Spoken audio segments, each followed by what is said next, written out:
സംരക്ഷിച്ചവരാ.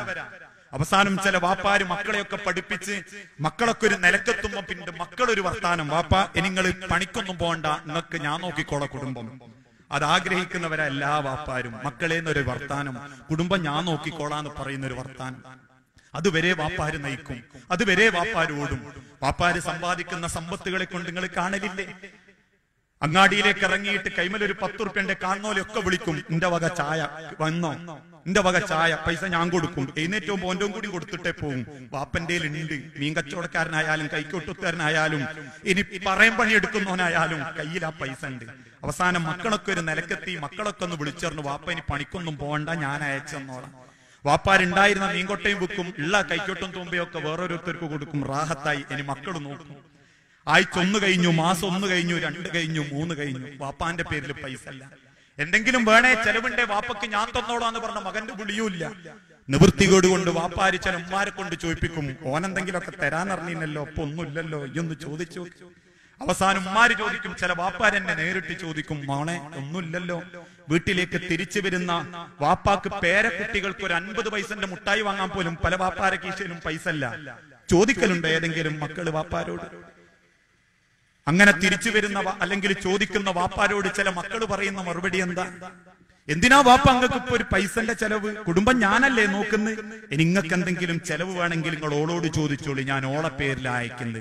മാനാഭിമാനമുള്ള സ്വന്തം മക്കളെ ആർക്കും മുമ്പിലും കൈ നീട്ടാതെ വളർത്തിയ ഏത് വാപ്പയാണ് മക്കളെ സ്വന്തം മകന്റെ ഭാര്യന്റെ മുമ്പിൽ കൈ നീട്ടുക?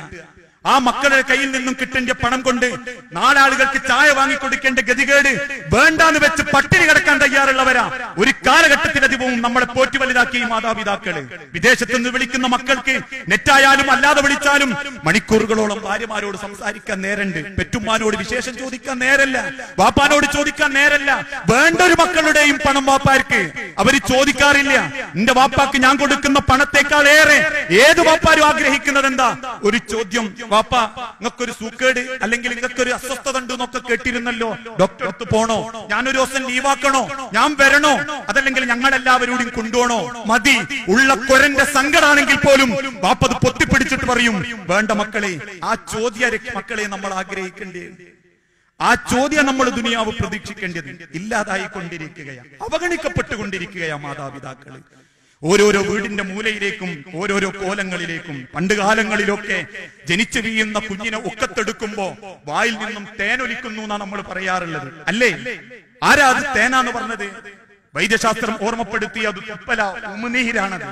പക്ഷെ ആ ഉമിനീരൊലിക്കുമ്പോ പോലും അറപ്പില്ലാതെ അത് കൈകൊണ്ട് തുടച്ച് തേനൊലിപ്പിക്കല്ലടോ എന്ന് പറഞ്ഞ അതേ വാപ്പാന്റെ വായിൽ നിന്ന് പ്രായം കൂടുമ്പോ അതേ നീരൊലിക്കുമ്പോ വാപ്പാനോടൊന്ന് പുറത്തുപോയി തുപ്പാൻ പറയുന്ന അത്ര അവഗണനയും കേൾപ്പില്ലായ്മയും കൊടുത്തിട്ടുണ്ടെങ്കിൽ നഊദു ബില്ലാഹ്, ഈ ദുനിയാവിൽ പിന്നെ എന്തിനാ നമസ്കാരം?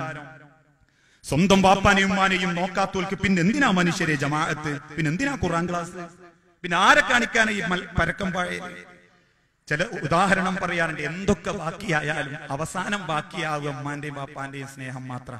അതിന് പകരം വെക്കാൻ ഈ ദുനിയാവിലും